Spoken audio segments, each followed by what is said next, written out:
I'm surprised you drive a Cadillac. Oh, it's not mine. It's my mother's. Oh. Are you close with your parents? Well, they gave birth to me and yada yada. Yada what? Yada yada yada.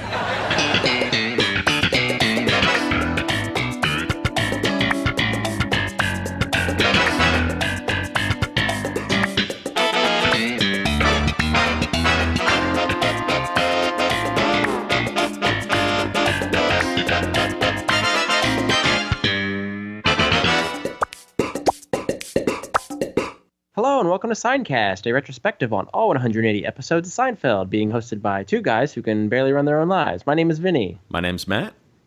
I'm not going to ask you how you're doing, because I got a question for you. I got to get right to business. Okay. It's Seinfeld somewhat related, since we're going to call this the parking space.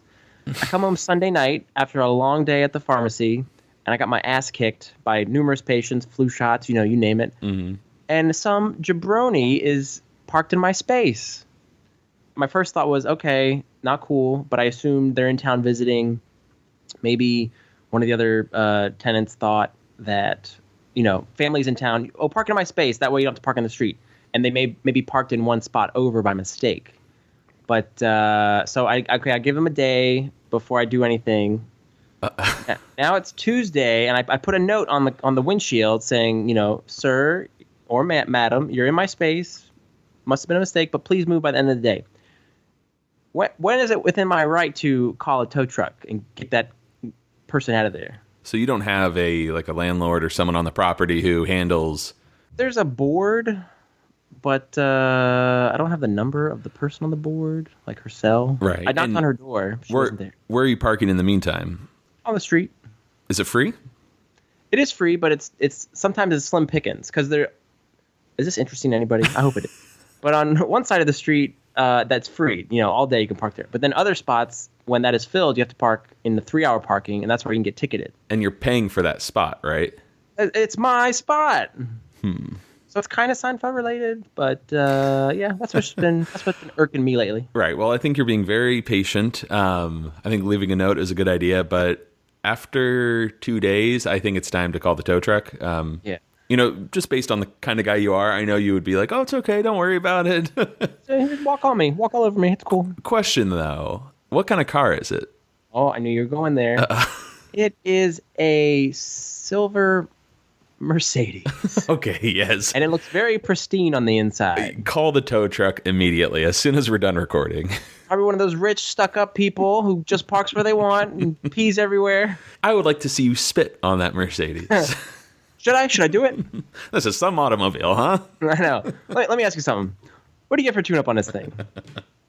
That's what's going to happen. I know exactly. Well, buddy, how have you been this past week? Other than that, I'm doing well. Oh, nice. Guess whose birthday is coming up soon? Yours is. No, not mine. Yeah, okay, whose? Mine's a little bit later. My own flesh and blood, Kramer. Kramer will be turning 1 year old on Wednesday, September 27th. So how old was he when you got him? He was 6 months. 6 months. Wow, man, time flies, huh? Our little Kramy's growing up. Is he getting any bigger, or does he stay sort of that puppy size? He's puppy size, good size. He's about 26 pounds now. But we're going to get him a little cake and maybe a hat if he's willing to wear it for mom and dad. Excellent. Well, please send me some pics. One thing I wanted to tell you is that I've watched the Jerry Before Seinfeld special on Netflix 4 times already. And I watched it, before the show on my own. Then Liz wanted to watch it, and then I just put it on last night for the hell of it. And dude, I love it. I've never watched a comedy special as much as I've watched this one. It's just fantastic. It's so well done. Mm-hmm. Kelly's parents are coming in town this weekend, and we're going to watch it because they're New Yorkers. Oh, awesome!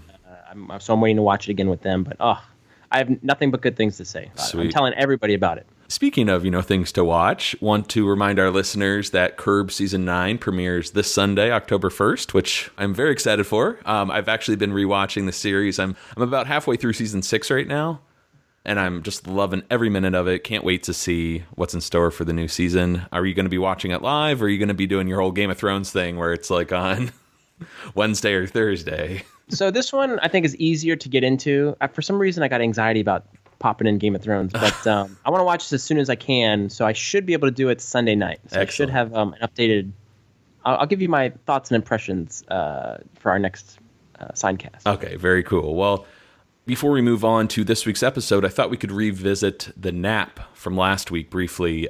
We heard from so many listeners letting us know about that Steinbrenner line when he's trying to come up with a lyric for Heartbreaker, and he's like, Heartbreaker, love taker, Brew Baker, run this prison like a man. Ooh, ooh. Okay. Do we know who Brew Baker is now? Well, we do. I'm kicking myself because, when we were taking notes and watching the episode, I thought, Brew Baker.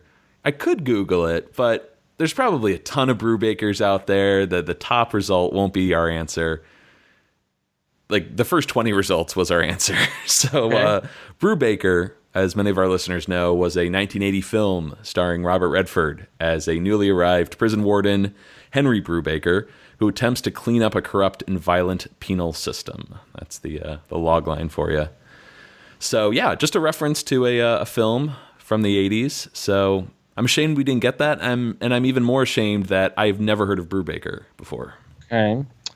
I like to plead ignorance on this one because you are the more in-depth movie guy. I'm very topical, 1993 and forward is where kind of Almost my... Heroes. Thank you. I don't shy away from it. But this one's on you. Yeah. Sorry, but I'll follow in that sword with you. Isn't he mentioned directly in Seinfeld? Oh, Robert Redford. In one of the fictional movies? No, he's never brought up. Okay. That was a trivia question I had. What real-life actors are mentioned in fake movies on Seinfeld? Real-life actors in fiction. Well, Harrison Ford. Firestorm. Excellent. Firestorm. The Muted Heart, Glenn Close, Sally Field. Oh, that should be good. Boom. Boom. Another bullseye. Let's see. You do this off the top. It's tough. You gotta get me over that mountain. Kevin Bacon, Susan Sarandon. Anybody else? I can only think of two more on the spot here, and they're more obscure. This character played the husband. Eric Roberts. That's the husband. It was Roberts. Unforgettable. And then we mentioned this guy a couple of weeks ago, Dabby Coleman in Sack of Lunch. Oh, I wouldn't have got that. I'm sure there's others out there. That's all we have time for today. Thank you for playing, Vinny. Good night, everybody. Many thanks to all the listeners who sent in emails and tweets and posts about Brew Baker. Really appreciate it. We will never forget it. Vinny, what episode do we have this week? We have the 19th episode of Season 8, The Yada Yada. Written by Peter Melman and Jill Franklin, directed by Andy Ackerman, and it originally aired April 24th, 1997. Right on. I've got some fun trivia to discuss this week. First, let's talk about Jill Franklin, the co-writer of this week's episode. I don't think she's worked on any other Seinfeld episode, but she's actually a friend of Peter's, who I think was new to LA at the time, and she was looking for work and TV writing, and he kind of just brought her on board and said, hey, come up with a few jokes and help me out with this episode, and you'll get a written by credit. So pretty cool for Peter to help out his friend like that.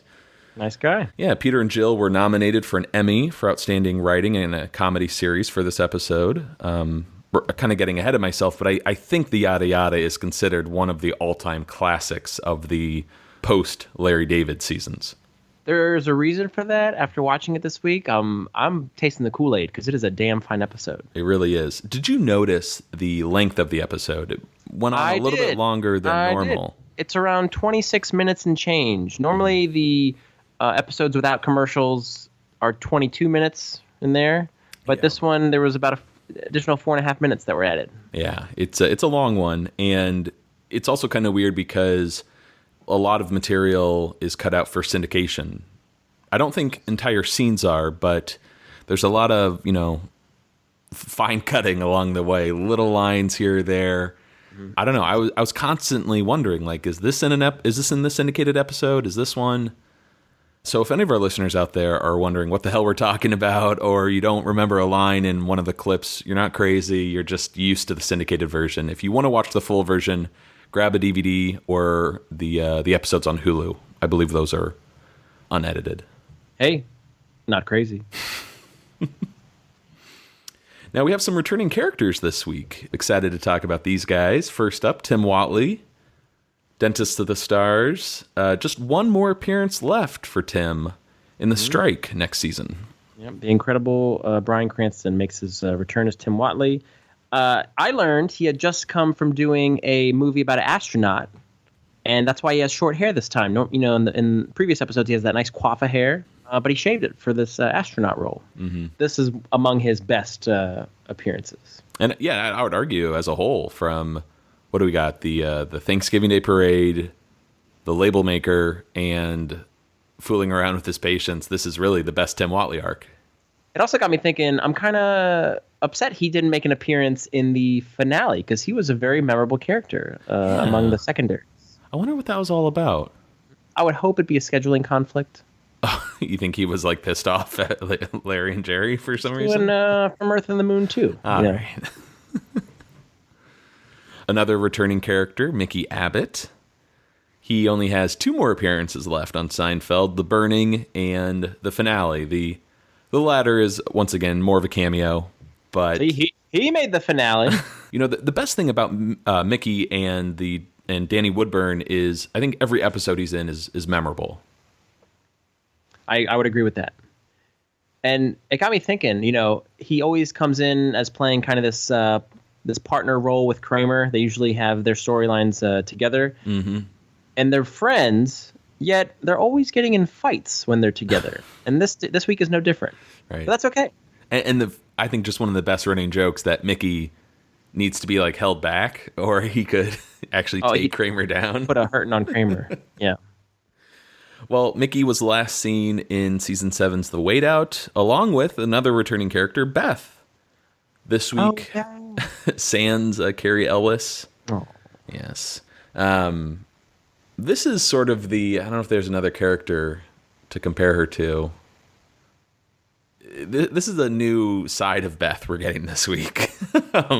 Yeah, it comes out of nowhere. A little unexpected, but makes for a great capper. Oh, yes. A great ending to an episode. But I never... it's funny, like, you kind of forget there's the side of Beth that is, this racist Beth that it never shows up in any other scenes, but it's there. I always think of her as so, charming a character, and yet the last time we ever see her, she's about to get her head shaved. Yeah. Well, on that topic, let's talk about this fantastic Tim Whatley arc of converting to Judaism purely for the jokes. Peter had a friend who converted to Judaism, and, some years went by, and this friend made a Jewish joke, and it got Peter wondering how much time has to pass until he's comfortable making Jewish jokes. And he just sort of joked around, wouldn't it be funny if, like, the next day his friend started making Jewish jokes? So that's where the Tim Whatley storyline came from, which I just love. Can you think of any other conversions on Seinfeld? This is sort of a trivia question of sorts. Conversions. Well, it begins and ends with Latvian Orthodox. Very good. There's one. You got another one? Well, these aren't religion, but what about Mona? Susan's Mona? That was a metamorphosis, so that would count as a conversion. Yes, sir. And why don't we throw Robert in there from The Beard?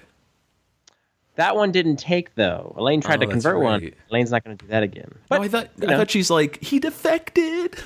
Yeah, but then he went back. Yeah. That's why they lose such few. Exactly. See? Are there any other conversions, religion or sexuality? Otherwise, Susan, she went back as well. Mm-hmm. Maybe they'll come to us. Or I like that our listeners are so keen on there are stat checkers. So if we miss anything, or they're like, hey, you forgot this. Which is kind of nice. Seincast at gmail.com. That's right. Yeah, love it. They're watching the watchers. So there you go. Well, let's talk about the title of the episode, the yada yada. I think most people think of Seinfeld when they use or hear this phrase, right? I would agree.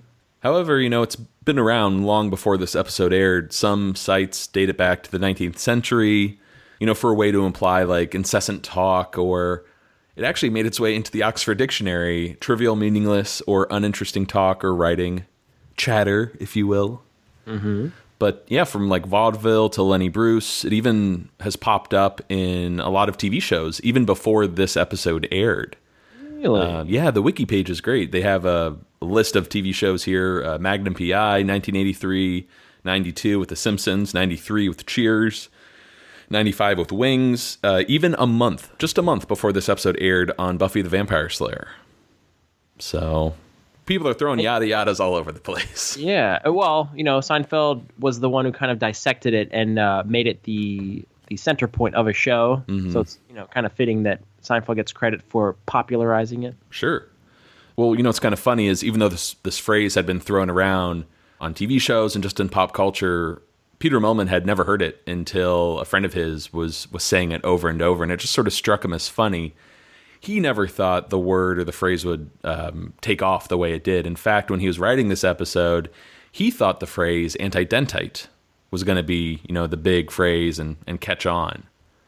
You might remember our interview with Peter when he told us that. Mm-hmm. Do you feel like antidentite is a funnier phrase, or? It's funny in the way it's used in the episode, and it's playing off of anti-Semite, but it's only uttered once or twice just by Kramer and Jerry, and yet the title of the episode is Yada Yada. Mm-hmm. Every character is yada yada-ing over things. So it's interesting how he could, thought that anti-dentite would catch on, yet Yada Yada was getting all the screen time. Also, how do you use anti-dentite in... Exactly. Unless you're at the dentist's office or discussing dentists, Right. So we should remind our listeners that, Peter Mellman has created a ton of Seinfeld-isms over the years. And I actually have my 4 favorite ones here. I wanted you to pick your favorite as well. Peter is known for coining shrinkage, as well as double dip, spongeworthy, and yada yada. So unlike anti-dentite, all 4 of those, can be used, I feel like, in regular conversation, and people know what you're talking about. Yes. Which one is your favorite? Once again, shrinkage, double dip, spongeworthy, and yada yada. I think the one I use most, and I'm kind of proud that it kind of made its way a little way into our little podcast here, is double dip. I use it when I'm at a party and there's dip, but I also like that it's one of our things on our show. Yeah. The funny thing is, I don't really use yada yada. I wish I did, but it's not one of my quotes ever. Yeah, I have to agree with you on that one, but there is one Elaine phrase this week that I use all the time instead of yada yada. I think it's when she's talking to Arnie and she goes da da da da da. Oh yeah. I love that. Blah, blah. Yeah, that's a good one. Da, da, da, da, da. I don't know. But yeah, yada yada, man, I think out of those 4 is probably the most popular since it can just be used, as basically blah blah blah, right? Mm-hmm. So. And all of these he just put in because he thought they were funny, or Larry kind of picked up on them, and yet he didn't intend for them to catch on. Use that word. Say it a lot. Yeah, yes, do it a lot. Whereas he intended for antidentite to catch on, and he missed. So this guy just has a knack for realizing what's funny. When it's these ideas are up in the air. Right, and he is quoted as saying, as much as he appreciates and he takes pride that these words have turned up in popular lexicon, he never planned for it. Really, except, of course, for anti-dentite. So there you go. All right, let's move on to the first scene of the episode. We're in a restroom. Jerry and George are at the urinals, and Jerry asks, which 5 books do you take to a desert island? Then he has to lower it to 1. Come on. 3 Musketeers. You've read that? No, saving it for the island. All right, next question. Best Chamberlain, Wilt, Richard, or Neville? For the desert island? Okay. Richard. He was in the 3 Musketeers. Exactly. Same if you're reading the book. And as we fade out, we learn that George might have some prostate issues. He's got to see somebody. When I think of season 8, I think of this cold open. I don't know what it is, but it may be among my favorites. I like that you only see the back of their heads. I think I'm still riding high from that Steinbrenner high from last week. And George being astonished at having to read 5 books. I got to read 5 books on this island. And that final line is great. So nice, solid cold open. Yeah. Now, do you have a book you would take to the desert island, or maybe a Seinfeld episode that might be more appropriate? Oh, don't make me pick that. Well, let me look at your top 20 here. What do you got? Yeah, what is my number? Oh, yeah, the opposite. Give me the opposite. Give me the opposite. All right. Book. I always hate admitting this because I'm not a big reader. Mm-hmm. think the last book I read in full was The Martian. But I always liked The Outsiders growing up. I remember that being a really good book. The Outsiders? In my teens. Is that the movie? S.E. Hinton? No, well, it's a book, and then they turned it into a movie with like Matt Tom Dillon Cruise, and Emilio Estevez. Oh, really? Yeah. Hey, you've never mentioned that to me. Soda is one of the characters in there. Uh-huh. So it's Seinfeld related. Nice. Okay, what's your book? It's a tough one. I'm just looking at my bookshelf. I think I would take Hitchhiker's Guide to the Galaxy. Okay. That's my pick. But let's move on to the next scene here. We're at Monk's. George is out to eat with his girlfriend Marcy and boyfriend Jerry. He makes a joke, you should have seen me in that hot tub earlier, Marcy. I was naked. I saw it. How do you look? Okay. I wouldn't see it again. A friend of mine thought she got Legionnaire's disease in a hot tub. Really? What happened? Yada, yada, yada. Just some bad egg salad. I'll be right back. Nice girl. Lovely. I noticed she's big on the phrase yada yada. Is yada yada bad? Oh, yada yada's good. She's very succinct. She is succinct. Yeah, it's like you're dating USA Today. Hey. Hey, Tim. George, you know Tim Watley. Yeah, dentist of the stars. What's up? I'll tell you what's up. I'm a Jew. Excuse me? I'm a Jew. I finished converting 2 days ago. Oh, well. Welcome aboard. Thanks. So I'll see you tomorrow? Yeah, I have a cavity lower left. Hey, were you just at the health club? Oh, yeah. No, we must have just missed you. Ah, well, I didn't do much. I just sat in the sauna. It was more like a Jewish workout. That's it. It's begun. He is. Well, before we talk about Tim, should we bounce back to Marcy at the top? Surely. Marcy's played by Suzanne Cryer, and she was in Two Guys, a Girl, and a Pizza Place. Peter Melman liked her so much. He loved her audition here. He said she nailed it. And he did cast her in 2 episodes of It's Like You Know, so he definitely liked her. And most recently, you can see her in Silicon Valley. She's in several episodes of that. Yeah, man, that blew my mind. I never made the connection. I don't know if it's the hair or the glasses or what, but... Yeah. She's such a different character on that show. But I knew instantly that was her. Right. And I couldn't wait to tell you that. That's the girl. It sucks, I don't have as many clips of her as I'd like this week because I think she does a fantastic job as Marcy. Especially that scene where she's like, and skip that on the bill. Yeah, I love that too. And she does this like tongue roll thing. And I try to mimic it. I can't do it. Yeah, she's great. Well, let's talk about Tim Watley making a big splash as a recently converted Jew, as he tells Jerry. As good as a Jew. I love the balls on this guy. Not only does he make the joke, but I think there's a lot of sensitivity about the word Jew. It's been brought up, I think, kind of here on It's Always Sunny. The context. Louis C.K. does a bit about it. Right. It's like, no, don't say that. You can't. It's a Jewish person. But just the way Tim Watley announces it, I think, is just fantastic. And his first joke, his first Jewish joke is sitting in the sauna, more of a Jewish workout. So I'll see. Yeah, write that one down. However, there are some bits in the dialogue or in the clip here that I think were cut out of syndication. They weren't really jokes, just little technical stuff. Jerry saying, yeah, I'll see you tomorrow. I have a cavity lower left. And Jerry's like, oh, we must have just missed you at the health club. So, little lines like that can add up to, a couple of minutes. Precious seconds. Anything from this scene you want to talk about? I'm already just riding high because I'm happy to see Tim Watley back in a Seinfeld episode. It is weird to think this is the first episode with short hair. I guess he's always had like a nice 90s do for the most part. And yet, I don't even see him as Heisenberg. Whenever I see him now, he's got like, more of a weathered look and facial hair. I always see Heisenberg, and yet when I watch these old episodes, I see Tim Watley. It's very weird. Or even Hal from Malcolm in the Middle. Hal Langerhans. They don't have a last name on that show. Although they do, it's in like one episode or something. Oh, really? Yeah, I think that was one of the jokes. Was like you never know what their last name is, but it's in one episode, like on a mailbox or something. Oh, that's funny. Yeah, it is funny. All right, next scene, we're at Jerry's apartment. Jerry is telling Elaine how Watley is already making Jewish jokes after 2 days, and, she tries to blow it off. Comparing it to what exactly? Someone turns 21, they usually get drunk the first night. Well, booze is not a religion. Tell that to my father. Hey-o. Ooh, father.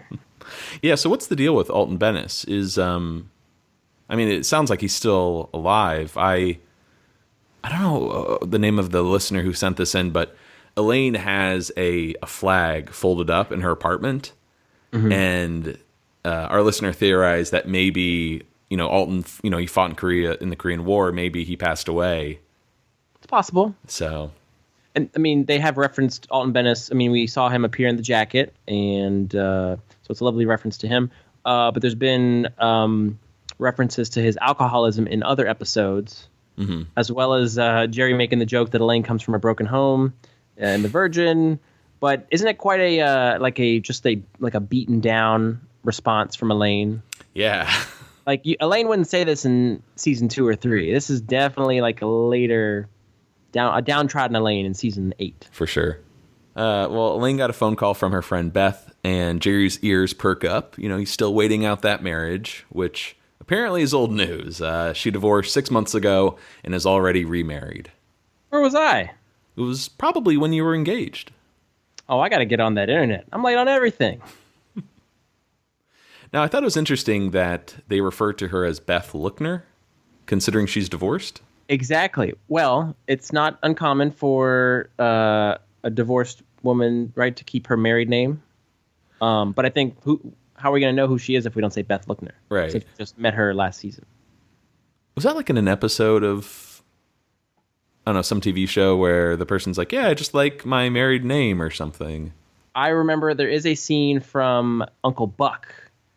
She's like, it's Laurie Metcalf who comes as this neighbor. She's like, I'm like Marcy Dahlgren Frost. Dahlgren is my maiden name. Frost is my married name. But I'm divorced, but I never bothered to lose the Frost or something like that. Right. That's what I think of. Okay, maybe that's what I'm thinking and of. I actually dated a girl who was divorced, but she kept her married name because she liked it better than her maiden name. That's why I'm only laughing because that's exactly what I'm thinking of. I forgot. Okay. Why did you say that? I couldn't remember. I'm like, I think it was a TV show. God damn. I think it was my best friend. Yeah, that's what's frustrating about this, man. Like, TV shows in real life kind of overlap, and I'm like... That's what you get when you watch TV your whole life. Yeah. So there you go. I don't know how common that is, but yeah, I guess it does happen.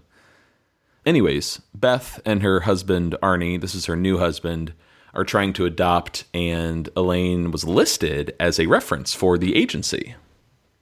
Oh, God, a baby. That can add 2 years to a marriage. That's, I got to get on the internet. I'm late on everything line. I still like to say it, even though it's not relevant. Oh, yeah, it's great. But maybe the first reference to the internet on Seinfeld? Yes. We'll see it in The Betrayal as well, right? Because doesn't Jerry and Nina talk about the World Wide Web or something? Oh, yeah. Oh, yeah. Like, what the hell is email? And then there's also Kramer in, I think it was the Butter Shave. Like, I read on the internet he killed. Talking about Vanya. And what about when Kramer says telegram, hologram, email? Oh, yeah. So that's the junk mail. One last one. When George is selling computers, there's porn. And stock quotes. Even so, yeah. Well, at this moment, Kramer and Mickey enter. They're both wearing the same shirt. Can you describe this thing? It's a very loud shirt. It looks kind of inspired by like Tommy Bahama, but there's like blues and yellows and beige and white and all. It's kind of loud. A lot of squares and triangles. Yeah. Anyways, here's the clip.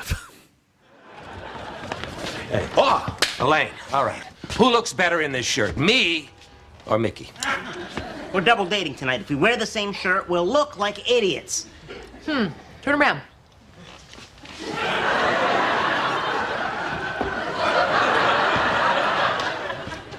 Well, you're both so striking. Yeah. Tell me about it. We just picked up 2 women at the Gap. How did you decide which one of you would date which girl?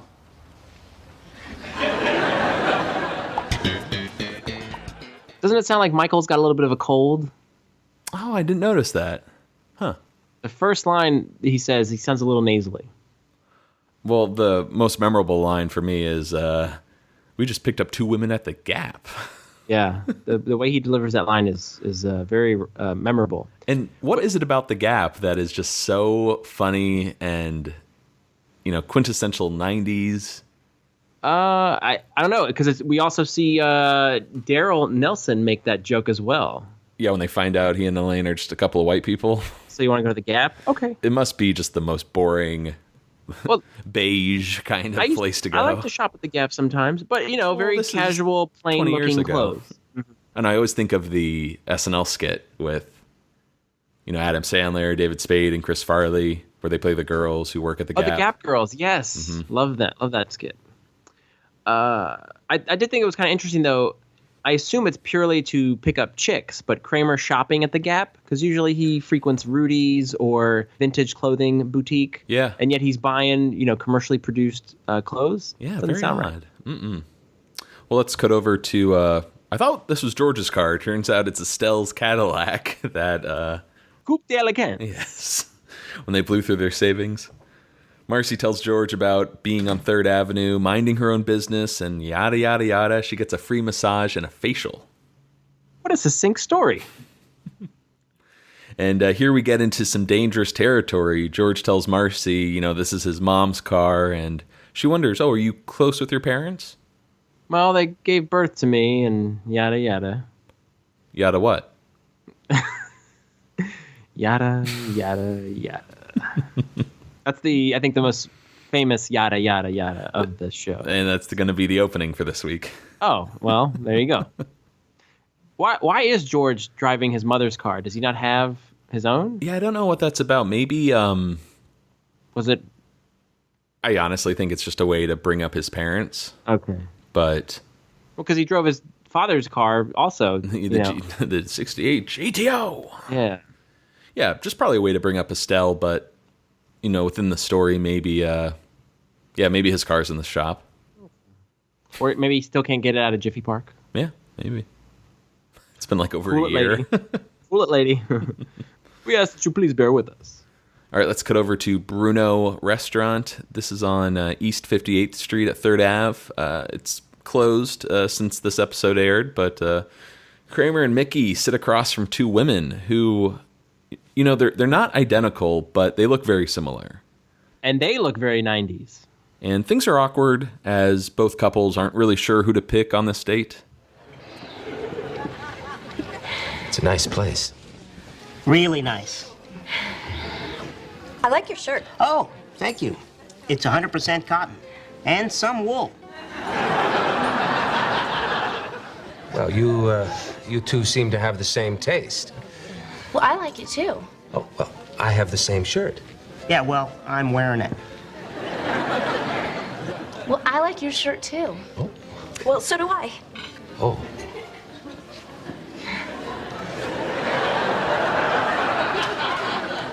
Did I mention I'm a serious actor?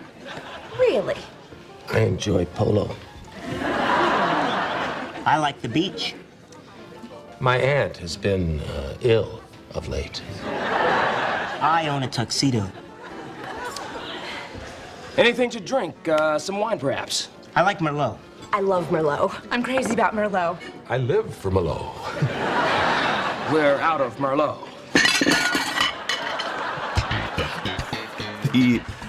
That button of like smashing Kramer, the plate. And... Yes, Kramer getting all fidgety at the table.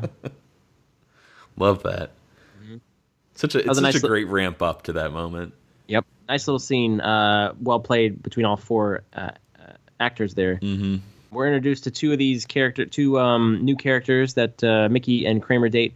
The woman on the right is Allie Marsh. She plays Karen, and she was in Mr. and Mrs. Smith. And then we see Monica Lacey on the left, who plays Julie. And she was in a TV show called The Kicks. Little, big, just regular? Yeah. Okay. I love when there's the pause after, Mickey and Kramer kind of go back and forth on the shirt while I'm wearing it. Mm-hmm. And now Mickey has to bring up, did you know I'm a serious actor? Really? But they're bringing up, making their case for why they're the more interesting guy that you should pick. When Mickey says, I own my own tuxedo, Kramer has his own tuxedo too. Well, not anymore, right? Well, it's backless now, but he still owns it. Very good. And I love that they just don't know what to make of the whole situation. They're very confused by, both women are both responding to their respective things that they're putting out there about themselves. Right. I like that everyone's sort of in the same boat here. No one's really sure who to pick. Also, we should mention, as Mickey pointed out, he is the one wearing that horrible shirt. That's true. And I was so happy that Kramer decided to go with his banana shirt. Now that is a good shirt. Good shirt. I've admired that ever since I first saw it in The Chaperone. I want that shirt so badly. I'm working on it for you. Okay, thanks, buddy. Walter Franks plays the waiter, and he was in Scream 2, as well as How the Grinch Stole Christmas. Oh. He's actually the one who delivered that great line, "We're out of Merlot." Also, I want to apologize for my horrible impressions on this podcast. But more importantly, Vinny, I want to tell you how many messages and emails we get from listeners just saying how fantastic your impressions are. Really? Yes. Me? Every week, people are like, Vinny is so good at impressions. Aw, thanks, guys. Yeah, so I don't know if you ever knew that about yourself, but you kill them. I don't think I'm good, but it's fun to try and pull off, but I don't think I'm that good. But thank you. I do appreciate that. Right on. Next scene, we're at the adoption agency. Beth and Arnie are wishing Elaine luck and kind of make a joke to make them sound good. And it's a very sweet, playful tone as the interview gets underway with this guy, Brian. Elaine tells him, Beth and Arnie, great couple. We, go out to eat a lot. Sometimes we see movies since, Arnie's a real film buff. And unfortunately, Elaine kind of gets carried away with a story. Actually, I remember this one time. This is funny. We went to see the movie Striptease. I don't know if you've seen that. It doesn't matter. Anyway. And it was during the opening credits, it was before the movie had even started. And I was whispering something to Beth, and Arnie leans over to me and he goes, "Would you shut up?" I mean, he barely even knew me. Where did he get off?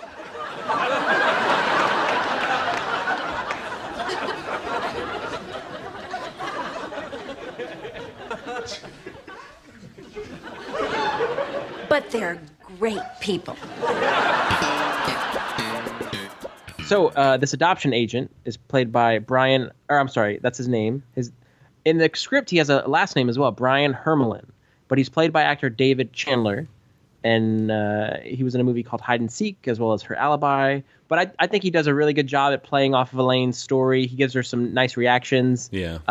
When she brings up, have you seen the movie Striptease? He's like, nah. But I find him memorable, even though he doesn't have hardly any lines. Yeah, he apparently is a New York actor, and he just happened to be out in L.A. during pilot season, so they brought him on the show. So it just kind of worked out for him. And he got a nice compliment from Elaine, from Julia during the commentary, because she said he looks New York. And he does. He kind of resembles like a guy you would see in an office in New York. So I think that's a nice little compliment. Will you shut up? And already, she's really not painting a great picture of Arnie, like to us as the audience. I'm not liking this guy. I much prefer the sweet David. Bring him back. Yeah, well, Arnie's, he's a mess, man. I don't know why he needs to go to those, is it Rageaholics Anonymous? Oh, with Stanky Hanky and the Pinhead? Yeah. Stop calling me Pinhead. All right, let's cut over to Tim's dentist office. Jerry sits in the dentist chair when George just shows up out of nowhere. Oh, you're in here. What are you doing here? I knew you had an appointment. Well, this is very awkward. I'll leave when the guy comes in. Hey, I gotta tell you, I am loving this yada yada thing. I can gloss over my whole life story. Hey, don't play with that. That's going in my mouth. What is this thing? Woo! Oh, hey, all right, that's enough. Just get going. Get out of here. Hey, Tim. Hey. Oh, quick question. Is it normal for your teeth to make noises like a hissing or a chirping? George. Fine, I'll make an appointment. All right, it is cavity time.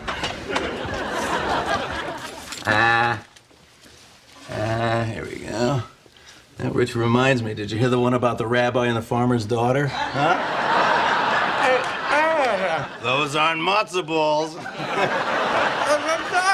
What? Tim, do you think you should be making jokes like that? Why not? I'm Jewish, remember? I know, but... Jerry, it's our sense of humor that sustained us as a people for 3,000 years. 5,000. 5,000, even better. Okay. Chrissy, give me a shtickle of fluoride. My favorite Tim Watley line this episode, shtickle of fluoride. I love that. Yeah.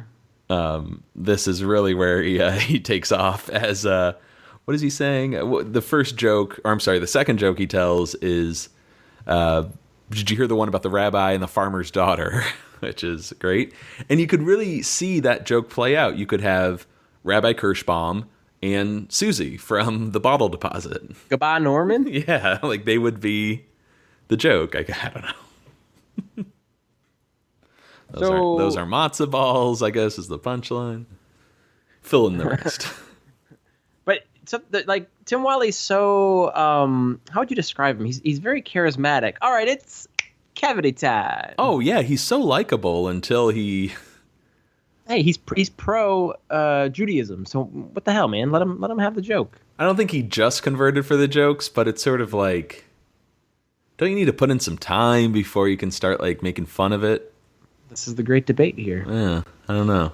It's sort of like saying like most of my friends are blank, so I can make blank jokes. Mm-hmm. That's true. Yeah. Yeah. I don't. You got me on that one.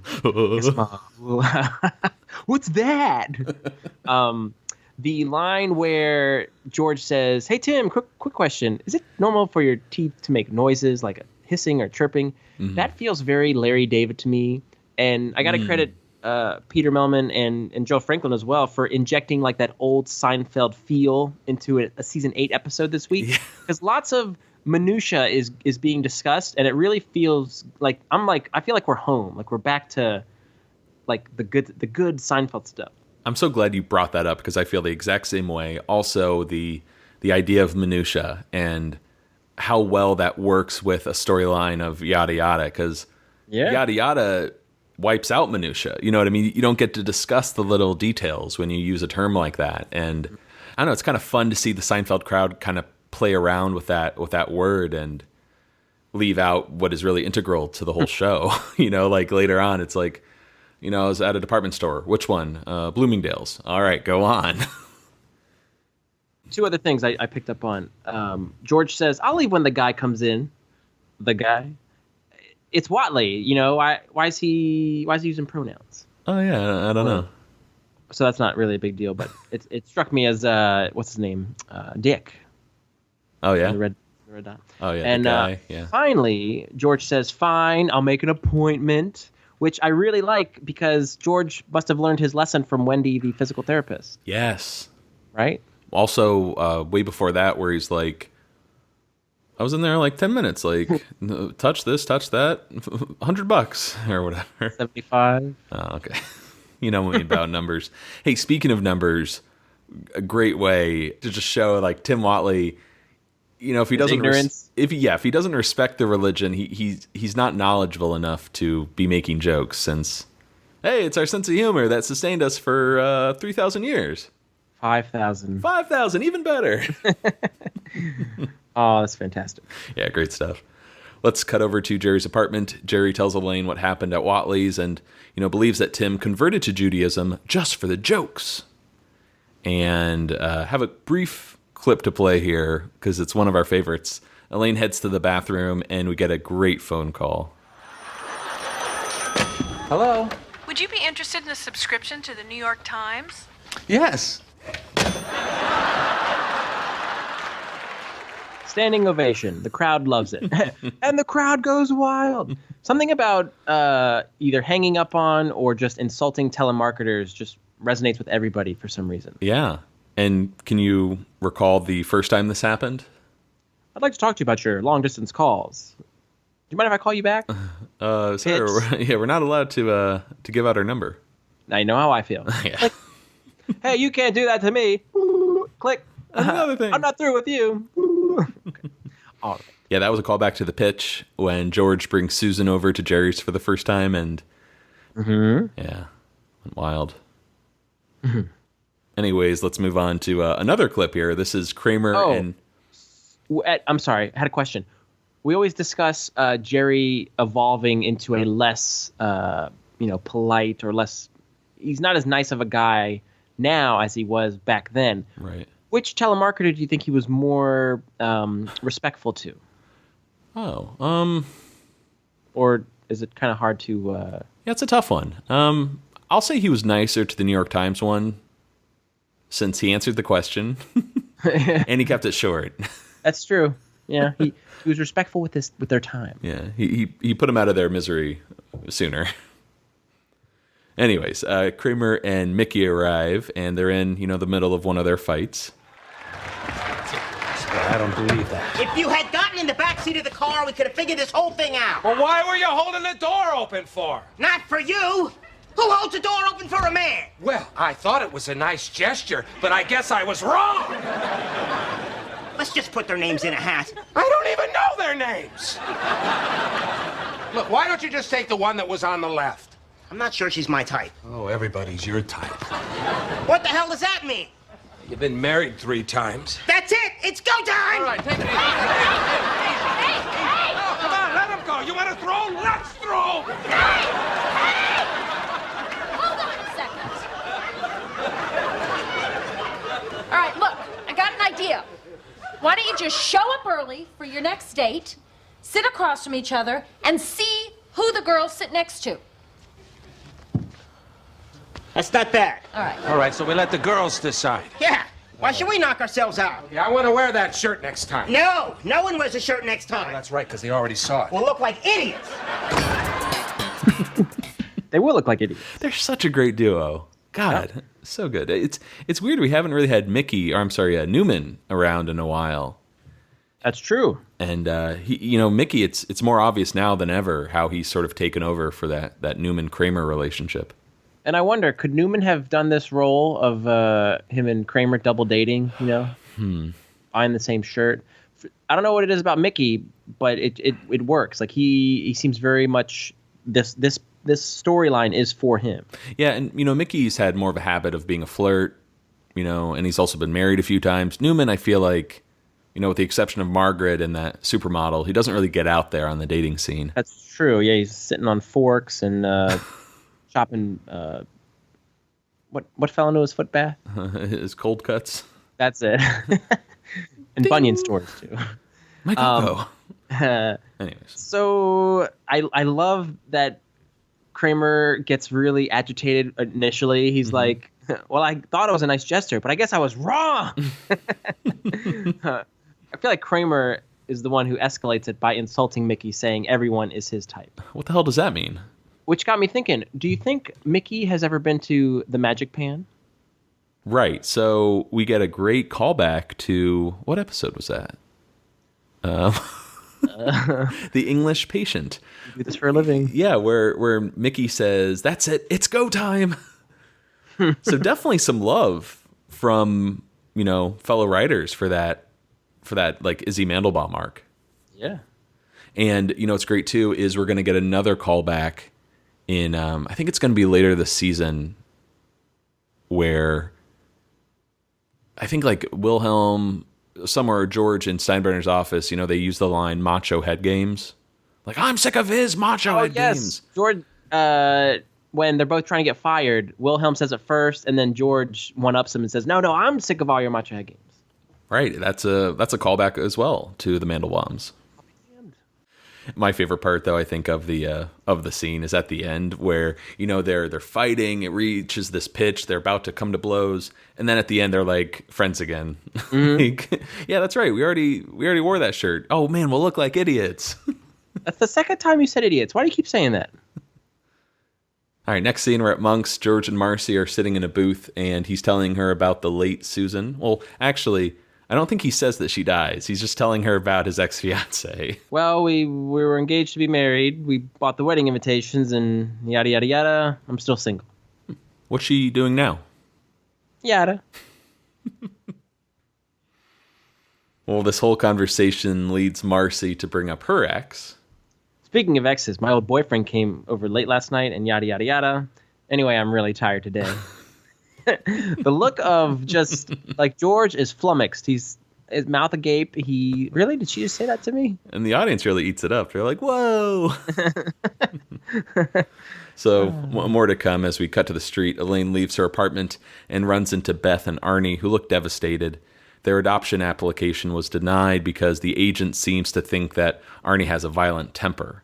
So they're going around to see what their friends might have said. Well, I just told them what kind people you are and how Arnie's a big movie buff and yada, yada, yada. That's it. I feel like this is one of the cruelest things Elaine has ever done on the show. You know, you're right. And she did it inadvertently, but yet she's costing a couple a chance at happiness and is ultimately going to break them up. Yeah, I mean, that's horrible. But then I go back to, well, Arnie's not a good guy. And on top of all of that, she doesn't know this. Beth is horrible. Yeah, so maybe it all kind of worked out. Neither of them should be raising a kid. All right, next scene, we're at the dentist's office. Jerry is reading a magazine in the waiting room when a priest sits down. And Jerry asks, oh, hey, how you doing? And he can't really talk. He's like, I have some discomfort in my molar. You like Tootsie Rolls, don't you?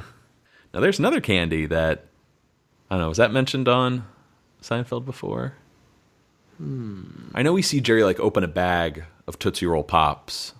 But was it said in, verbally? And the other tricky thing about that line, too, is if you're, someone who watches the show in syndication, I don't think that's in it. That definitely feels like it's cut out. That's a damn shame. Right. So, Whatley enters the waiting room and he brings the priest back. Turns out they're old friends from his Catholic days. And, of course, before leaving, Whatley asks Jerry, hey, have you heard the one about the Pope and Raquel Welch on the lifeboat? Oh, I'll tell you later. Whatley! So here's Whatley, man. Like, 1 foot in Catholicism, 1 foot in Judaism. I don't think he can do this. He's unstoppable. Yeah.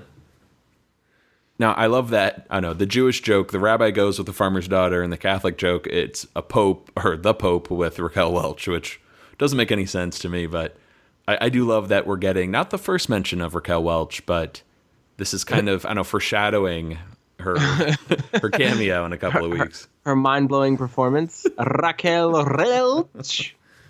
It's kind of like the chicken going with the rooster and the hen kind of thing. How's that? I don't know. You're saying like rabbi and a farmer's daughter, priest and Raquel Welch. Yeah. Now, there was a deleted bit of dialogue here where Jerry asked the father, how you doing? And originally Father Curtis said, my molar hurts, upper left one in the back. And then Jerry would say, number 6, mesial or lingual? And Father Curtis says, it's on the inside. And Jerry says, oh, that's lingual. Tough to get at. In the original scene where we saw Whatley for the first time at Monk's, Jerry said, oh, I got coming in for a cavity. And he stated, like upper left or something. He said like number 28, occlusional, or I don't know what the term is. But there's 2 lines where Jerry reveals that he's very knowledgeable about the oral cavity. Like he must have because he fixates on flossing and the orodent. He must like have a fascination with teeth and cleanliness. Well, I think real life Jerry and Larry talked about like dental hygiene a lot. True. So, yeah, whether that was a thing to carry over from Larry or a Jerry original, it definitely tracks with the character. But it would have been nice that they kept those in. But again, these are things that get cut out for time. And then Father Curtis, who I don't know if I'm mixing up what time we're in right now, but I thought we've already met him. But this is his first appearance. Henry Roneritz plays Father Curtis. We will see him come back in the Burning episode. Right. And he's he plays a fabulous priest. I don't know if I'm confusing him with El Diablo. or the other priest that we've seen throughout Seinfeld. But this guy's awesome. About to have myself a snack. Exactly. Yeah. Mm-hmm. And then there's also Father Chelios. Elaine sends her nipple card to him. Mm-hmm. All right, next scene, we're back at the Bruno restaurant here. Kramer and Mickey arrive, but Julie and Karen have already picked their seats across from each other. Damn. So, Mickey and Kramer don't know what to do. And Mickey says, let's just decide which one they want before sitting down. All right, I'll take Julie. I knew you wanted her. That's who I wanted. All right, I'll take Karen. No. You think I'm falling for that? I'll take Karen. Fine, I'll take Julie. All right, now which one is Julie? So clearly, neither one of them is, too enthused about the girls, since they can't even tell which one is which. Yeah, they're just so caught up in the moment. Like, they want both of them? I don't know. So the two numbskulls just dash for the table and start fighting over chairs. Really, again, the best part of the Kramer-Mickey relationship. During the struggle, I think Mickey initiates it, and there's a time when Kramer goes, "Stop it!" Like, it's kind of you might miss it with the laughs going on, but Kramer has said it like that before, and it always tickles me. Yeah, it makes me think of when Jerry and Elaine are fighting. Yeah, like, or what's the matter with you? Or when Newman is going off as well, he tells Newman to stop. Oh, stop it! Or you would be dead. You would cease to exist. Shut up. But you notice the actress has to kind of brace the table because the Michael and Danny are being so aggressive that the table almost topples over. Oh God. I mean, despite Danny telling us that they would rehearse a lot of the scenes, the struggles, I think a lot of stuff kind of just came out when the cameras were rolling. And it's great because at different points you see both actors, their feet go straight up in the air. You see Danny's feet fly up in the air, and then at the end you see Kramer's feet fly up. Oh, my favorite one is in the stand-in, when Mickey's like, yeah. Oh! Those feet just go flying in the air. Well, we get an act break, and when we come back, we're at Jerry's apartment. Jerry continues complaining about Whatley to Elaine, and I think he's trying to get some sympathy here since Elaine, as we know, she's not practicing, but she was raised Catholic. So Whatley says to me, hey, I can make Catholic jokes. I used to be Catholic. Now, see, I don't think it is a Catholic joke. I think it's more of a Raquel Welch joke. What was it? No, I said, hand me the buoys.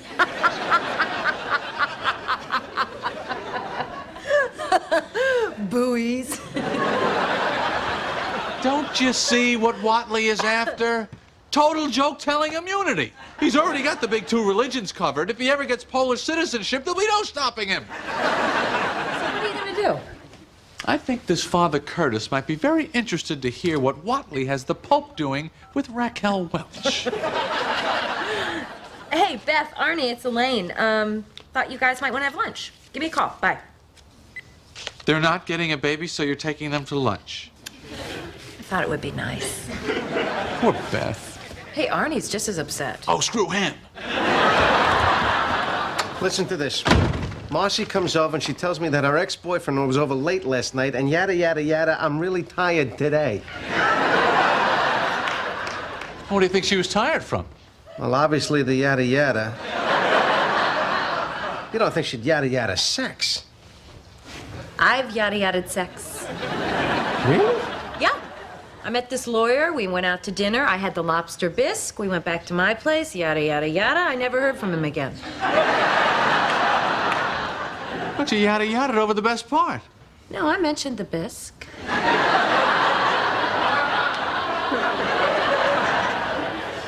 Well, I gotta do something.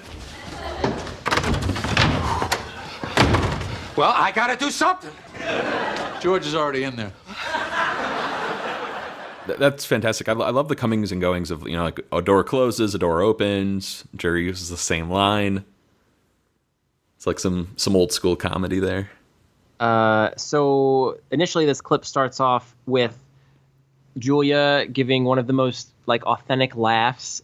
When she retells the Raquel Welch joke, there's something about her laugh, man. It's infectious. I love it so much. But no, I said hand me the buoys. Buoys. While she's sitting, again, she's pregnant this season, so they have to do clever things to disguise her.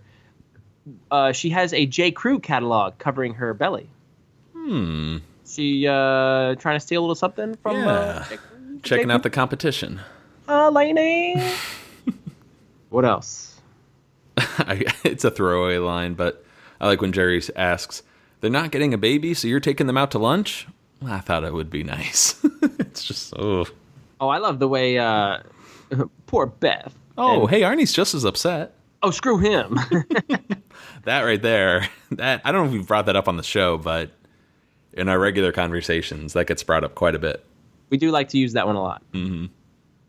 But, probably the most memorable part in this scene is when George enters and explains what's going on with Marcy, yada, yada. And I would rank this up as one of the top 10 Elaine moments. It's not very physical. In fact, it's not physical at all. But all attitude. Yeah, all attitude as she talks about, mentioning the bisque. Yeah, the way she holds on that bisque line and she gives Jerry a look. And Jerry kind of is taken aback, too, by that line, too. Like, okay, oh my. Yeah, on, I think, the commentary, even on, like, this behind-the-scenes look, everyone talks about how Jerry, just got by with that take. Because if the camera stayed on him, which it does, one of the cameras stays on him, you can see he smiles even more, but they're able to cut it at the right moment. He's like, cut it. Will you stop signing? Well, Kramer, enters at the end of that scene, and he's thinking about asking Karen out himself, since he can't work things out with Mickey. But, again, I thought he was leaning more towards Julie. Well, I was, but the one I thought was Julie turned out to be Karen. Well, next scene, we're at Monk's. George confronts Marcy about the recent yada yada, and she says it wasn't a big deal. Her ex is moving to Seattle. He stopped by. She was getting out of the shower. Yada, yada, yada. All right. So George doesn't want any more yada yadas. Just give him a full story, like when she got the free facial. Okay, well, like I said, I was on 3rd Avenue, and I stopped by a large department store. Which one? Bloomingdale's. Very good. Go on. And, I stole a Piaget watch. What's that? And then I was on such a high that I went upstairs to the salon on the 5th floor and got a massage and a facial and skipped that on the bill. I'm glad you gave me that. I was really excited to do like. Yes. I mean, that's the next best thing to playing the clip is giving you the line. That is such a great moment, isn't it? Yeah. And George with that. What's that? That's come up previously, but him being caught off guard at what he's hearing. Mm-hmm. She's awesome. Yeah, she is fantastic. And again, I regret not having more clips of her this episode, but hell, you can just watch the episode at home. Finishing up the scene here, Marcy wants to know the rest of George's engagement story. Just tell me the rest of, that yada yada. And George just stares at her like, you don't want to hear this story. It's not have a happy ending. Yeah. Matthew. Yes. I find it a little bit hypocritical that George would judge Marcy for stealing. Do you know why? All right, let's go back here.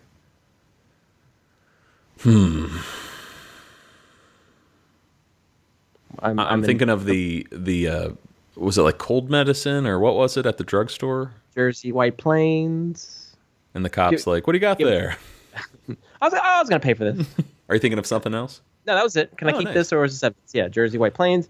Anybody else been caught for stealing? Well, I'm thinking of George again in the bookstore where Swarm. Right. And right before that, of course, with Leo. Also in the bookstore. Mm-hmm. I'm old. I'm confused. And we know that Morty and Helen steal batteries. Well, because sometimes Morty forgets, so she has to steal them. Mm-hmm. Have all 4 characters either stolen or, been caught stealing? Jerry stole a marble rye from an old bag. Nice. Laney. Did Elaine? Let's go through all 4 here. Kramer stole Mona away from Susan. Okay. He steals Cable. from Plaza Cable. Cable Boy, yes. Oh, that too, yeah. But Elaine, yeah, that's a tough one. Oh, she steals Peterman's... Toilet paper. Oh, yes. She also steals Peterman's wedding cake, the antique. Yes. Mm-hmm. Kind of. And she stole our hearts. Yeah. I wanted to end it there, but I also thought of Celia, who was in prison for embezzlement, a type of stealing. Sounds like a nice girl. Yeah. All right, let's move on since we'll be here all day. Let's cut over to the church here. No specific name for this church, but I guess it's the one in the neighborhood where Father Curtis works. Jerry arrives, and wow, what an interesting sight to see Jerry in a church. He tries to get this nun's attention. Excuse me, mother? Sister. Sister. Sister. So Jerry really needs to talk to Father Curtis, but he doesn't have office hours until tomorrow. So he's directed to a confession booth. And when Jerry walks in, he has no idea what this little padded step is for. So he just sits on it.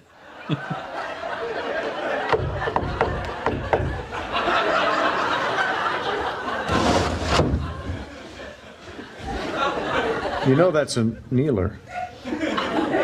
Oh.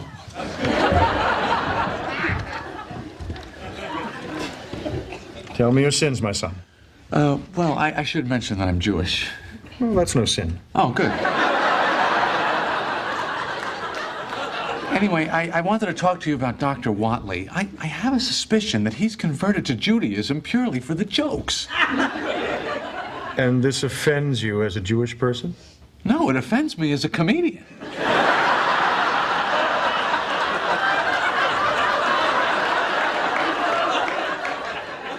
And it'll interest you to know that he's also telling Catholic jokes.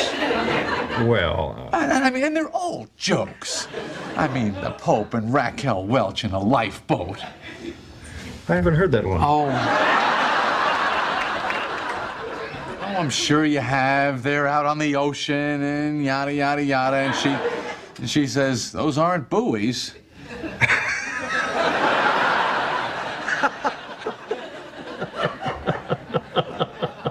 Father? 1 second.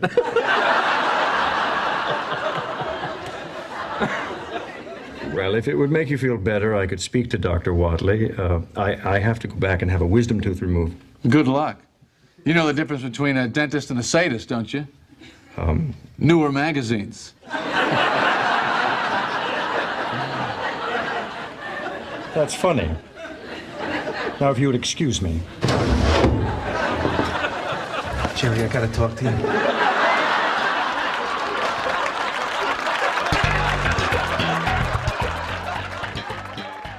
So does George have Jerry's location services turned on or something? Because he's got him like pinpointed throughout the city. Yeah, it's fantastic. So first things first, start of this clip, Jerry goes into the confession booth, does not know what to do. Yeah. He sits on the kneeler, which is superb, just brilliant comedy. That was contributed by Jason Alexander. He said to Jerry, when you go in, sit on the kneeler. Pretend like you don't know what you're doing. So brilliant stroke by Jason there. We learned that it's not a sin to be Jewish, so that's good. Oh, good, yeah. Memorable lines. Yeah. Jerry made it a point that in discussion that he himself said it takes a little bit of skill when performing in front of a live audience. That the number one rule of comedy is you don't talk when people are laughing. You don't talk over the laughs. Mm-hmm. So he had to kind of maneuver, because sometimes you can anticipate when people are laughing, other times you can't. So he, not to toot his own horn, he said he really skillfully had to know when to pause, know when to go. So here's a great example of that's no sin. Oh, good.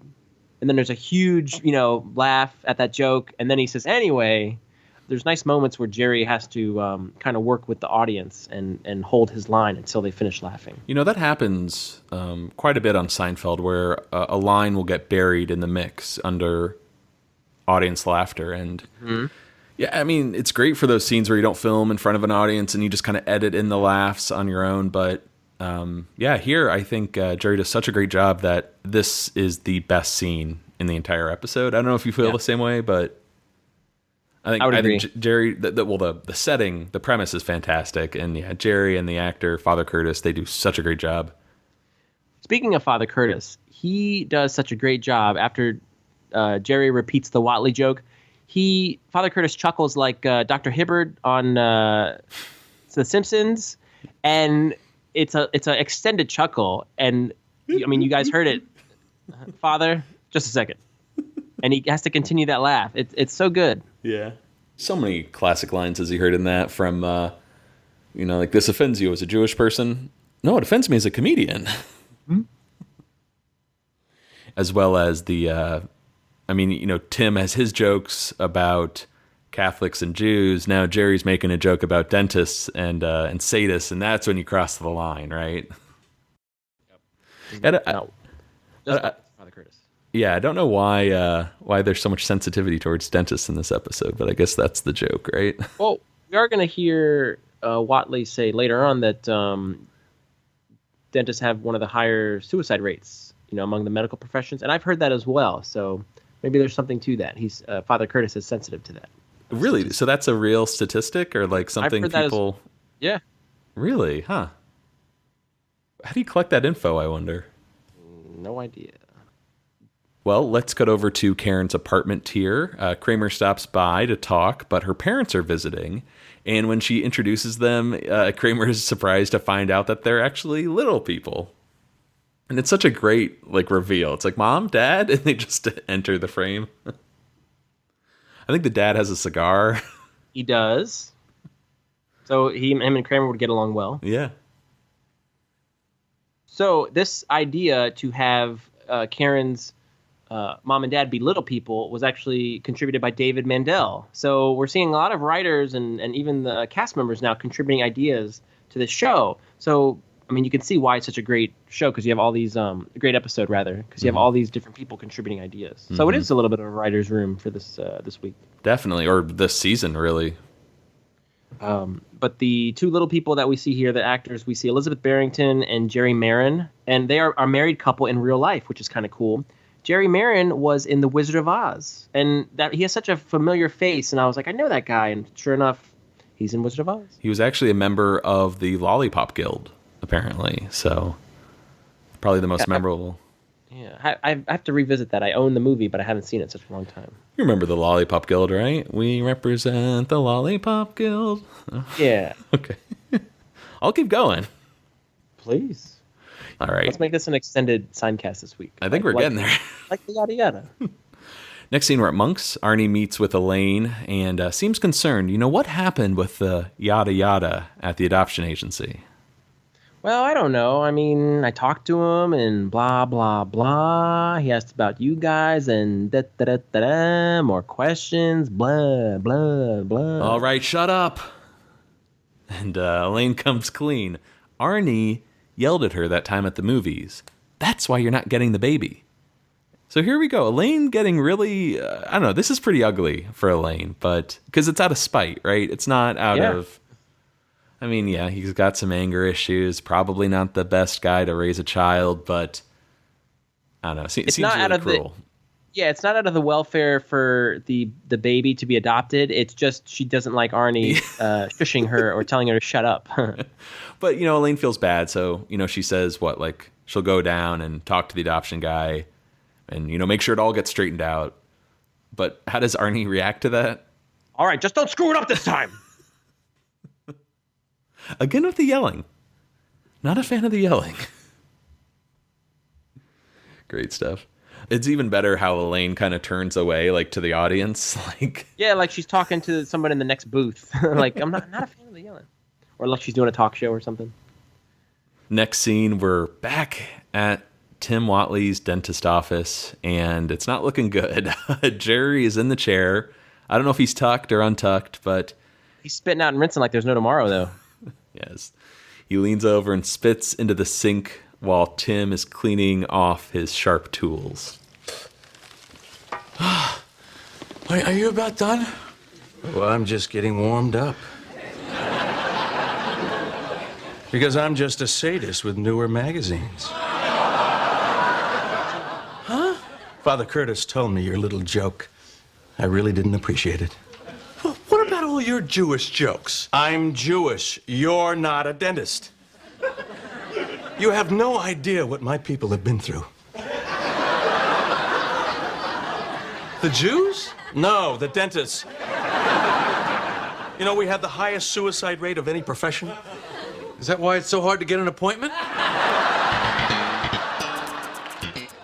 Another zing. Great zing. I love that, like, Jerry's in such a vulnerable position, but he can't help himself. He has to get that zing out there. Little dig at the dental profession. And it looks like it cut deep for Tim. He's just like, oh. You know, I mentioned being vulnerable. There's no better way to display that than someone in the dentist chair like this. It reminds me a lot of Marathon Man with Dustin Hoffman and Laurence Olivier. You know, the whole "is it safe" scene. It's God, it's just such a horrible situation to be in. And Marathon Man was previously referenced in a Gamble Pross episode, right? Yeah, very good. With Tim. Stop that man. Anyways, let's cut over to Jerry's apartment. Jerry gets home as Kramer hangs up his phone call with Julie. She's the one now, since Mickey and Karen have more in common. You know, her parents are little people? Oh, small world. So little people can have non-little people children? Oh, yeah, and vice versa. Yeah, Mother Nature's a mad scientist, Jerry. That small world joke is so clever. I think that's just brilliant. So Jerry tells Kramer, about what happened at Whatley's.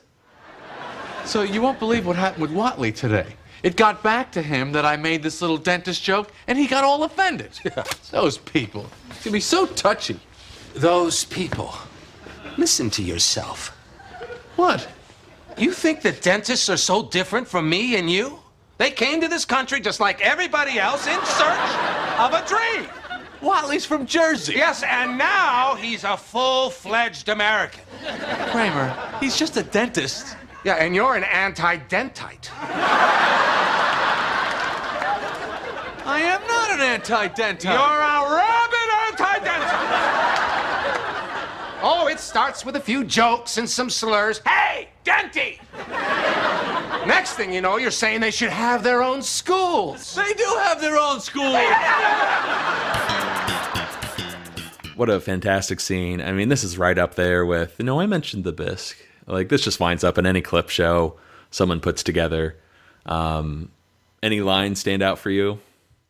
Well, I think we may have glossed over the fact that we learned that Whatley's from Jersey. Just like a putty. Maybe they're both Devils fans. And now he's a full-fledged American. That's a nice little dig at Jersey. But yeah, the end of that scene of, you're a rabid anti-dentite starts off with a few jokes and some slurs. Hey, Denty! They do have their own schools. It's great stuff there. One for the books. All right, let's go over to the adoption agency briefly. Elaine is begging Brian to, make this adoption happen for Arnie and Beth. I mean, you got to have something in stock back there, the baby stock, but he's not listening until Elaine gets real. Really? You're going to make me do this line? These people are getting a baby. Period. Now, we can do this the easy way, or we can do this the fun way. The easy way. The easy way. So how do you feel tapping into your seductive Elaine persona? Sultry Elaine there? It felt pretty good. Oh, my. Yeah, this is an interesting side of Elaine where I think she does it again in the reverse peephole when... New me? Yeah, new me. And that one's even tougher because she has to look away and sort of... Newman. What about your burly athletic boyfriend type? Oh, he's cool. Yeah, this does not go well for Elaine here. It kind of backfires, as we'll find out later. Let's cut over to Jerry's apartment. Beth arrives, very upset, and we get a nice callback to the wait out. Did you pick up on this? she enters the scene and she's like, Jerry, you said you'd always be there for me. That's right. I missed that. Mm-hmm. Bravo, Watson. The whole, what was it like? We can just be there for you. And when I'm not here for you, I'm there for you. That there for you crap was gold. It was a stroke of genius. Oh. Well, Beth is thinking of leaving Arnie. Talk to me. Arnie met with Elaine, and apparently he yada-yada'd over it to Beth, which makes her think that maybe they could be having an affair. So Jerry knows that's not true, but he doesn't say, hey, that's not true. He just leaps at the opportunity and tells Beth that, you need to move on and focus on us. But before Jerry gets his hug, Mickey enters with Karen looking for Kramer. He's got big news. They're getting married, which is an uncomfortable topic since Beth's marriage is falling apart. How many is that for you? 2. Hey, you're lightweight. Come on, honey. Yeah, so Mickey has been married, 3 times? This is his 4th? Yeah. God almighty. Well, let's cut over to the church from before. This is 1 week later. Jerry arrives with Beth for Mickey and Karen's wedding, sits next to Elaine and Brian. This is around the time, it's been a week, that Elaine finds out Beth and Arnie broke up. So she just looks at Brian and then turns back to Jerry. Think I'm going to be sick. That was an interesting delivery. I'm trying something. We glossed over this cute little moment when Jerry's walking in. Mm-hmm. They're into the church with Beth, and he goes, "Does church give you any ideas?" And Jerry's he rolls his eyes, and he's so pleased with himself that he came up with this witty remark. Well, George arrives, and where's Marcy? She went shopping for some shoes for the wedding, and yada yada yada. I'll see her in 6 to 8 months. I feel like that's kind of a cop-out for the character, but it works, right? Oh, I like how it's kind of just casually, that's the demise of Marcy is, she's a klepto. Mm-hmm. God, it just keeps going here. Kramer arrives with his date, Julie, and refuses to sit next to Jerry, even though there's no room, right? He's like, I'm not going to sit next to you. Just assume it's not sitting next to you. Right, because of the whole anti-dentite comments. It really struck a nerve with Kramer. Kramer's woke. Yeah. Absolutely. Dude, this is 1997. So the wedding begins, and Mickey walks down the aisle with his parents. And before we cut into the clip, could we talk about the actor and actress that play Mickey's parents? Absolutely. I just learned this today, Matt, but this is Robert Wagner and Jill St. John, who happen to be a real-life Hollywood couple. They're married. Robert Wagner plays Dr. Abbott, and I think most people know him as number 2 from the Austin Powers series, but he was also in a TV show, Heart to Heart. You probably know him from other roles, so I'll let you take the rest of this part. Oh, I don't. Pink Panther, I guess. Okay. That's a good one. And then I learned that Jill St. John was in Diamonds Are Forever. Is she a Bond girl? Tiffany Case. Mm-hmm. She's always been one of my favorite Bond girls, and it actually got me wondering what other Bond girls have shown up on Seinfeld. And if this interests anyone, any Bond fans out there, you got Terry Hatcher from, the Implant. Right. She was in Tomorrow Never Dies. You've also got maybe the worst Bond girl, Denise Richards, from she's Russell's daughter. She's also in World Is Not Enough. Oh, yuck. And this one blew my mind. She's not, like a good Bond girl. She's one of the villains, but the Milosh's wife was in Casino Royale. Oh, that's right. Man, you are great. Yeah, and now you got Jill St. John, but I think that's it. Okay. I don't know if there's anyone else out there, but I don't know, kind of cool. I love the Bond franchise, so to see Jill St. John in a very, unfortunately, very brief role here. Yeah, she only gets one really good, she gets one joke, but it's a good one. Mm-hmm. Now, before we even get to the clip, you had some nice trivia about, Bond girls in Seinfeld. Can you recall when Robert Wagner himself was referenced in a Seinfeld episode? I can, because this is a trivia question that I've discontinued because no one gets it. Oh, but George is leaving the monk's bathroom, and when he sits down in the booth, he's like, "Man, I love the mirror here. I look like Robert Wagner." Yeah, people don't get that because it's from, was that season 2 or Yeah. season 1, the robbery? It's early. Mm-hmm. So, but hey. But very cool. Yeah, we got like an early mention of Robert Wagner, and then now here he is.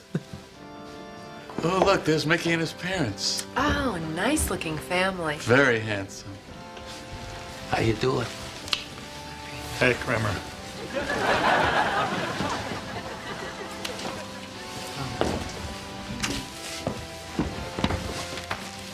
You must be so proud. We never thought he'd settle down.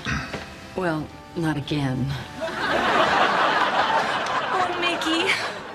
Excuse me. I can't take this.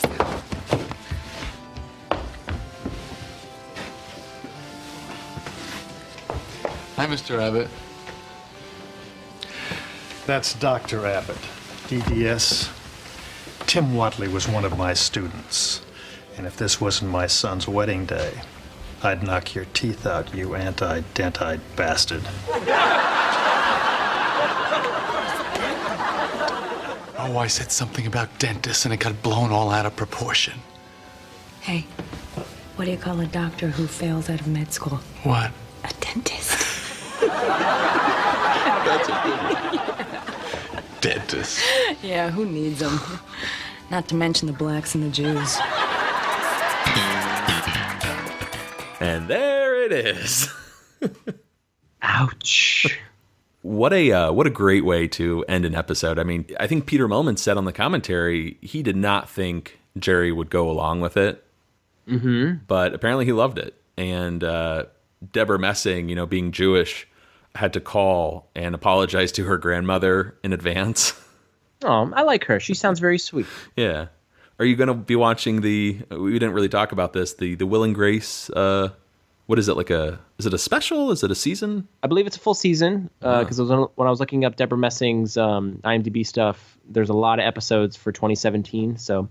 but I had never seen Will and Grace in its original run, so I would like to revisit it, because I'm a huge Megan Mullally fan, and I like Deborah Messing too, aside from the racism and bigotry. I'm going to get on it. Right on. Yeah, so... Do you like this about the Beth character? Because there's, really nothing quirky, unusual about her until... Nothing to suggest that she has these feelings. I don't know. I feel like it was just out there enough to kind of put a pin in this character. Like, this is going to be her final appearance in the show. She's not coming back after this. Of course. But it's a great blow and a great like you remember this joke. It sticks with you. And that final frame of Jerry just smiling. Yeah. But let's go back to the beginning of the clip though with Kramer. When Mr. Abbott or Dr. Abbott walks by. Hello, Kramer. Yeah, he knows Kramer very well. Yeah. If anything, he should like Kramer because Kramer's on his side. He's pro-dentist. Yeah. Now, and you mentioned that Mrs. Abbott line earlier. I think it's cut from syndication. Really? Yeah, so listeners who heard it in the clip, it's Elaine leaning into her and saying, "Oh, you must be so proud." We never thought he'd settle down. Well, not again. So that means when we see Mickey again, like in the finale, he's a married man. Yeah, unless hopefully they're still doing well. Mm-hmm. And you heard a great line delivered by Dr. Abbott, DDS, how he would knock out Jerry's teeth, you anti-dentite bastard. Great delivery. Man, it sucks when you have such amazing actors on the show and they're just sort of, get a handful of lines. Underused, yeah. More of a cameo, but it's a testament that you get these great, notable actors come on to a show like Seinfeld, and what they're given, they knock out of the park. Right. And it's crazy too. Peter Mellman said this on the commentary, how I think he wrote the episode and he was driving home thinking, oh, it'd be really cool if we could get Robert Wagner and Jill St. John on the episode. And they asked and they agreed to do it. So there you have it. Kind of a dream come true. Let's cut to the last scene of the episode. Over the credits, we're still at the church. Just before the ceremony begins, Jerry re-enters. What happened to Beth? She ran out to get her head shaved. And Father Curtis begins the ceremony and can barely talk since getting his wisdom tooth removed. Vinny, does this remind you of anything? Is it Seinfeld related or one of my favorite movies related? The latter. It sounds like marriage. Marriage is what brings us together today. Is that what you're talking about? Right on the money. Nice job. Now, this is a reach, but do you think this is sort of an homage to The Princess Bride, or? I'd like to think so, but I'd probably say no, because it's just funny to be talking with a swollen mouth, swollen gums. Marriage is not an invention to be entered lightly. Yada, yada, yada. I pronounce you man and wife. And as Mickey and Karen kiss, walk down the aisle, everyone stands applauding. And right as she passes Kramer, she leans in and says, "I really wanted you." Really, Karen? Really? This kind of all ties back to the whole car in your parking space. We're both pushovers. Yeah. I feel like Karen is like the ultimate pushover. The queen of the pushovers. Yeah. I'm queen of the pushovers. Yeah, you're right. That means she's been married to Mickey now for years while being in love with Kramer this whole time. Maybe she's two-timing him with that bloodsucker, Cosmo Kramer. She's balling Cosmo. So, what do you think? Matt, how many shtickles of fluoride do you think we should give this episode? I don't know, 3,000? 5,000. 5,000, even better. Dude, this is a great episode. When we were talking about season 8 and things we were looking forward to, this was not on my radar at all. Not that I forgot about the episode, in a sense. I just forgot how good it was. And same. Yeah, I really loved it this week. I think this is one of Peter Mellman's best episodes. I love the guest stars this week. We get some returning characters, some new characters. Everyone's storyline it might not be their best, but it's solid for this episode. And how about you? We get the return to minutia, which is what made Seinfeld what it is, the bread and butter, but still feeling like one of the latter season episodes. It feels like season 8, but it's also got that like Seinfeld charm of, small things that we discuss. Mm-hmm. And these phrases that stick with us that have become part of the American lexicon, yada, yada, yada, has like permeated how we talk. So that's really cool that we got to see how that originated from this episode. We got Watley back. We got Mickey back. Screw him. Yeah, man. Great. Beth Lookner's back. She'll always be Beth Lookner to me. I want to see her and David get back together. And even the minor guest roles, whether it's Julie, Karen, Brian, or Arnie, everyone has like little moments. What was the moment at the date that Karen had you really liked? Really? Oh yeah. That's it. Yeah, great delivery. She was so intrigued by Mickey being a serious actor. Oh, something I didn't mention in that last church scene is Julie leaves crying. I can't take this. Yo, Mickey. So obviously they all got the wrong girl in the end. But I'm trying to think of anything I'm not a fan of in this episode. It's pretty hard. And hey, let's not forget Suzanne Cryer as Marcy with the skipping out on the bill. Of course. But yeah, man, as a whole, love this episode. I'm sure you did too. And, we don't bring up our top 20 as much as we used to. I kind of want to bring it up this week, though, since we love this episode. Is it going to crack? Can I do like 20.5 or something? Nope. No? I got the rye, man. I don't want to lose Mrs. Choate. The old bag. That's too good. Let's revise our top 20. Don't you say it. I'm going to do it. Should we extend our top 20 to top 24? Get like a full season's worth of episodes. Oh, okay. 24. I can work with 24. I thought you were going to say 30. And I was like, no 30s. I'm not doing a 30. Yeah, let's do 20. I will agree to that. 24 sounds good. Okay, so do we have to like go back to our old list and find out what will be 21 and 24, or should we just start it fresh? Fresh. Well, let's just. Does the yada yada crack your top 24? I think it's actually going to crack my top 20. So this is what we're going to do. We're going to extend our list starting this week to 24. We'll look at our old lists, between the weeks, and maybe we can fill in the remaining 3. I'm putting my yada yada at number 18. So I'm pushing The Sponge, another classic Peter Melman episode, down. And that makes The Doll my number 21. Okay. Where are you going to put your yada yada? Yada yada, 21. 21. Interesting. Right on the ride. Okay. Yeah, it's a good one. Do you think we're going to regret this? Most likely. Okay. But guess what? Jimmy cracked corn, and I don't care.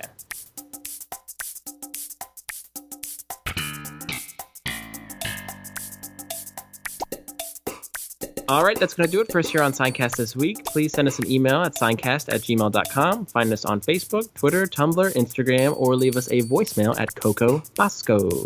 Vinny, what episode do we have next week? We are discussing the 20th episode of Season 8, The Millennium. To the Pneumanium. To the Cremanium. But for now, I'm Matt. I'm Vinny. Signing off.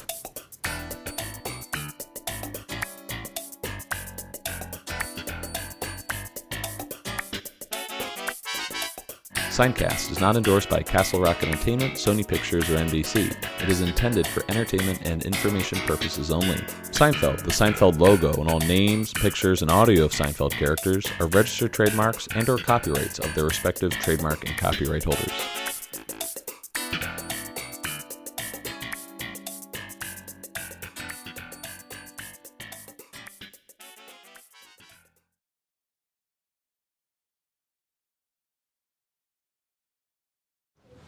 Blah, blah, blah. Da, da, da, da, da. Blah, blah, blah.